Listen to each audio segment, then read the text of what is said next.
Mi nombre es James Royal. Soy un cirujano general y colorectal que ha trabajado como consultor en el noreste de Inglaterra durante los últimos 9 años. Quería llevarnos primero a cuando se declaró una pandemia y luego, en marzo de 2020, se anunció el confinamiento.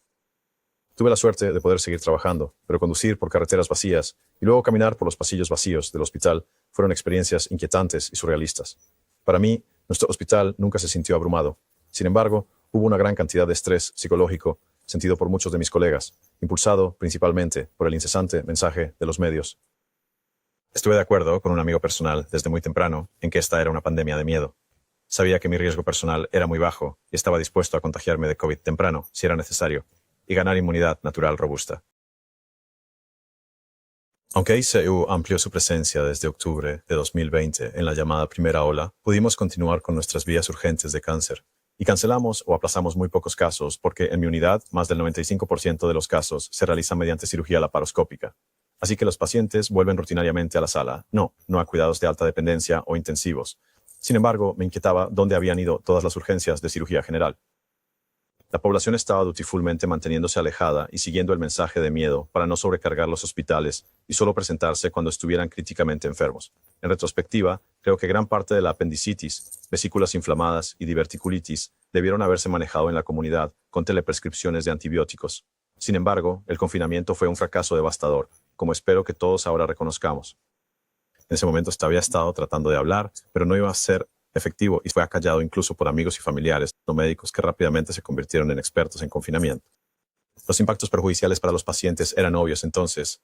Estar aislados y confinados en casa, con mensajes mediáticos aterradores e incesantes, generando enorme ansiedad y miedo, llevando a un estrés social y psicológico, afectando la función inmunológica. La falta de aire fresco, luz solar y ejercicio condujo a una deficiencia de vitamina D, inmunodeficiencia, descondicionamiento fisiológico y empeoramiento de enfermedades crónicas y el síndrome metabólico, obesidad, hipertensión, resistencia a la insulina, todos factores de riesgo para malos resultados si se diagnostica como COVID-19. Por lo tanto, no me sorprendió que mi tasa de mortalidad por cáncer pasara de una muerte en mis primeros 5 años a 6 mortalidades en un periodo de 30 días.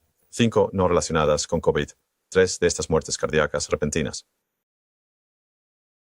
Y luego vino lo que decían que era nuestra única salida de la pandemia, las llamadas vacunas coercitivas.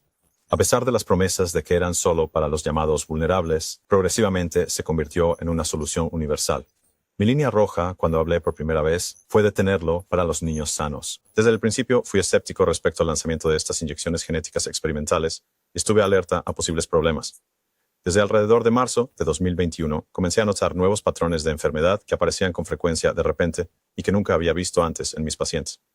El primer patrón fue la coagulación sanguínea, particularmente trombosis venosas. Una de mis secretarias me preguntó, ¿por qué todos nuestros pacientes regresan con coágulos? Me animó que alguien más lo hubiera notado.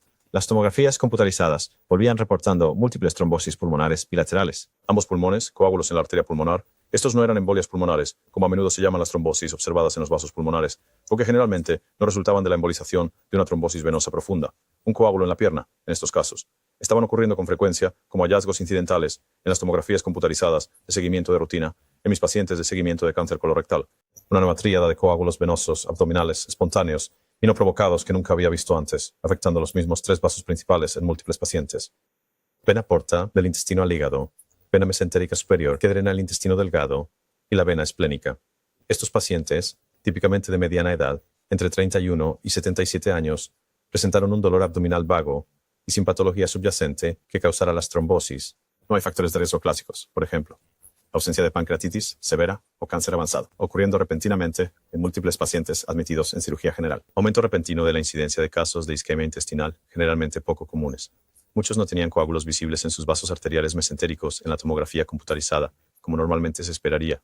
Esto podría deberse posiblemente a microcoágulos en múltiples vasos pequeños o capilares, o quizás a una endocarditis trombótica, como ha sugerido el Dr. Dean Patterson. Estos casos trombóticos de trombocitopenia trombótica inducida por la vacuna, después de la vacuna de AstraZeneca, después de las inyecciones de Pfizer y Moderna de ARN mensajero. 2 mujeres embarazadas se presentaron en rápida sucesión con un sangrado interno catastrófico, por lo que resultaron ser pseudoaneurismas inflamatorios de la arteria esplénica.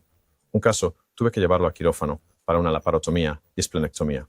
El mecanismo fisiopatológico propuesto de este evento casi desconocido, relacionado con la proteína de espiga de la vacuna COVID-19, fue descrito por primera vez por el fallecido Dr. Arnie Burkhardt, patólogo alemán. Demostró especímenes patológicos con tinción para la proteína espiga, inducida por la vacuna, presente en el endotelio de los vasos, lo que provoca inflamación y daño en la pared del vaso y ruptura espontánea.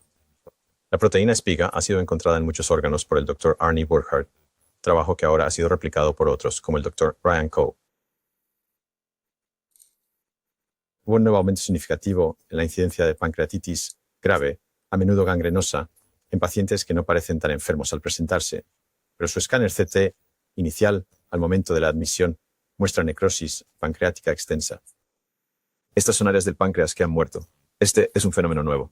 Tras los refuerzos de la vacuna, se ha observado lo que parecen ser muchas muertes súbitas por pancreatitis necrotizante en pacientes ancianos.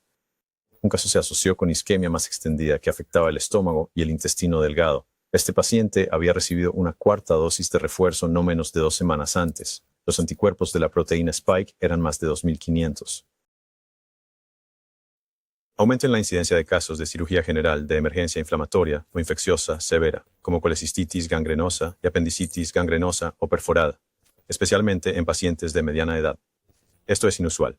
Además, un aumento notable en cánceres de apéndice, considerados raros, detectados incidentalmente en especímenes de apendicitis. Finalmente, necesito hablar sobre el cáncer, particularmente los cánceres colorectales. Claramente se necesitan recopilar datos de las unidades quirúrgicas de todo el país. Necesitan ser recopilados en conjunto. Necesitan ser analizados objetivamente. Y los resultados deben publicarse.